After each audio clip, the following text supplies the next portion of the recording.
বাংলা, জয় বঙ্গবন্ধু, জয় বঙ্গবন্ধু, জয় শেখ হাসিনা। কৃষক শ্রমিক জনতা লীগের প্রতিষ্ঠাতা সভাপতি কাদের সিদ্দিকী বীরোত্তম বলেছেন, জাতীয় স্মৃতিসৌধে জয় বাংলা স্লোগান দেওয়ায় গ্রেপ্তার বরণ করতে হয়। এর আগেই আমার মৃত্যু হওয়া ভালো ছিল, কারণ জয় বাংলা স্লোগান কারো দলের নয়। আমাদের অনেকের ভুল ত্রুটি নিশ্চয়ই আছে, কিন্তু স্বাধীনতার কোনো ভুল ত্রুটি নেই।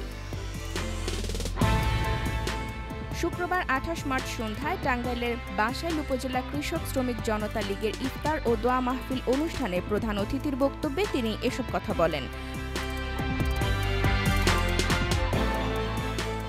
কাদের সিদ্দিকী বলেন, জয় বাংলার কোনো ভুল ত্রুটি নেই। স্বাধীনতার নেতা বঙ্গবন্ধুর কোনো ভুল ত্রুটি নেই। বঙ্গবন্ধু জিয়াউর রহমান ও আমাকে অস্বীকার করলে স্বাধীনতায় বেহাত হবে।